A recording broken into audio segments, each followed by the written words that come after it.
My dear students, today's topic is different experiments related in our digestive system. Experiments related with digestion. In our textbook, three experiments are noted. First is the action of saliva. Second is the action of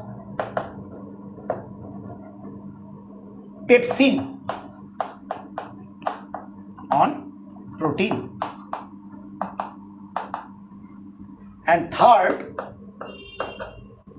is the another experiment is the alkalinity, acidity or alkalinity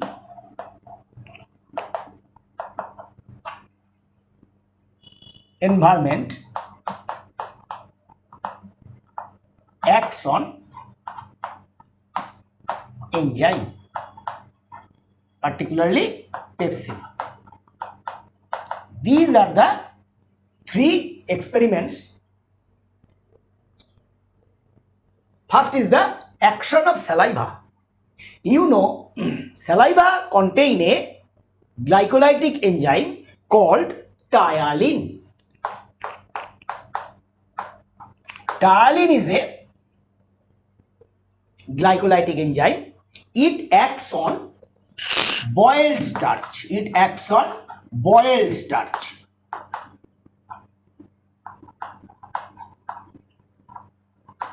It acts on boiled starch, and boiled starch converted into by the action of the ptyalin maltose is a disaccharide. How we identify this? How ptyalin acts as a amylolytic enzymes on starch. This can be easily identified by some chemical reactions. Suppose we take some boiled starch, add water and heat it, and this component is taken in a test tube. When we consider the first reaction, identification of the salivary amylase action, what will be the experimental setup? Take a test tube, boiled starch is taken and it is heated up to 38 degrees centigrade temperature and for 15 minutes. In this test tube, when we add iodine and plus Ki, it converted into blue-black color. That is the principal identification test of the starch. This same sample take in another test tube. This test tube also contain starch and it is heated 38 degrees centigrade temperature for 15 minutes. Then here add filling reagent. The color of the filling reagent will not be changed. Color of the filling reagent will not be changed here because no sugar is formed here. In another test tube, we take a third test tube.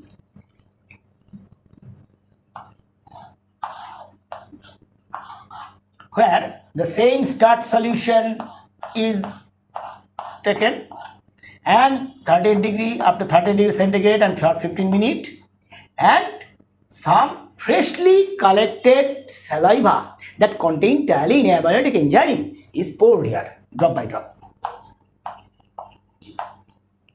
This salivary amylase hydrolyze the starch. As the hydrolyze the starch, it converted into maltose. In this case, if iodine is added, no color change occur because the starch is not present here due to the presence of the salivary amylase. Starch converted into glucose. Then when filling reagent is added here, the color will be converted into brick red. So this is the main identification process of the action of ptyalin present in our saliva. Second is the action of the pepsin on protein. In this case, we take 4 test tube. Test tube number A, test tube number B, test tube number C, and test tube number D. In both cases, A, B, C, D. In both cases, we can take some amount of egg white. Egg white is a whitish appearance in look. Egg white is taken, and 4 test tube contains egg white,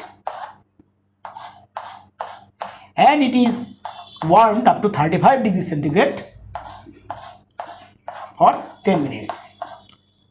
All case 35 degrees centigrade for 10 minutes. In one test tube, all 4 test tubes contain the protein. Then one test tube add pepsin.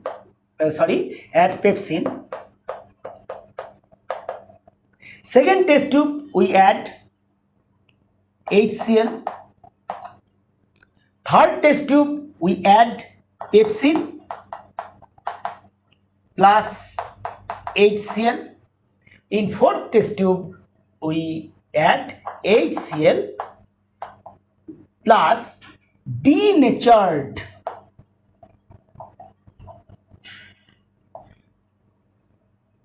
Pepsin.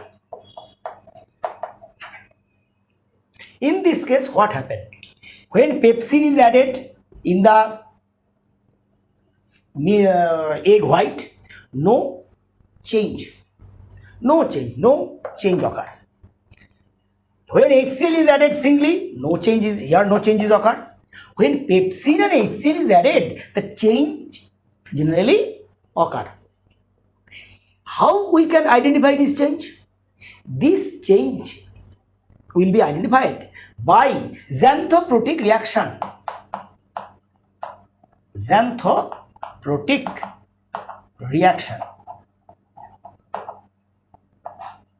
In xanthoprotic reaction, we generally add nitric acid and boiled.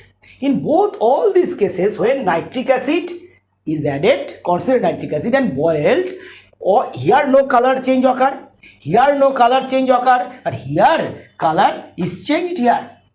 This content converted into yellow. When alkali is added, this yellow color converted into orange. Only this test tube show the color. Here what happened? Here the color will not be changed. Although HCl and denatured pepsin is present. Why the color is not changing the test tube number D? Because the pepsin, as pepsin is denatured, the activity of the pepsin is lost, and that is why they cannot degrade the egg albumin.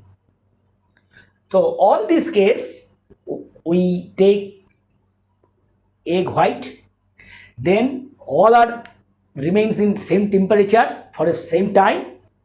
Then all this case, one test tube add pepsin, second test tube add HCl, third test tube add pepsin and HCl, fourth test tube add HCl denatured pepsin. In all these 4 test tubes, we add the nitric acid and boiled. In this case, no color change occur. No color change occur, no color change occur. Only in the test tube number C, the color change occur. Initially it converted into yellow, then when a alkali or ammonium hydroxide or NaOH is added, then the color is converted into orange. This is the test of pepsin on protein. Third is the acidity and alkalinity of the environment of the enzyme of pepsin. The same experimental setup is taken here. That is the test tube number E. In the test tube number E, the same egg albumin is added, is taken, temperature 35 degrees centigrade for 10 minutes. Here, in absence of HCl, here sodium bicarbonate is added and active pepsin is added. Here also, when during the xanthoprotic reaction, when nitric acid is added and boiled, the color will not be changed. Why the color is not changed here? The color change is not taken due to the change of the acidity. The pH, number of pH is changed here. Normally, the pepsin acts on acidic medium and the pH level of the pepsin 1.8. Highly acidic medium. In this condition, pepsin act on protein and converted into peptone, peptide or amino acids. But here in the fifth test tube, the HCl is absent. Sodium bicarbonate is added. That is why the medium is changed into alkaline. In the alkaline medium, pepsin will not be activated. And so the egg albumin, the whitish color of the egg albumin will not be changed. And no xanthoprotic reaction do not show any significant color change. These are the three experimental process that is described in the textbook.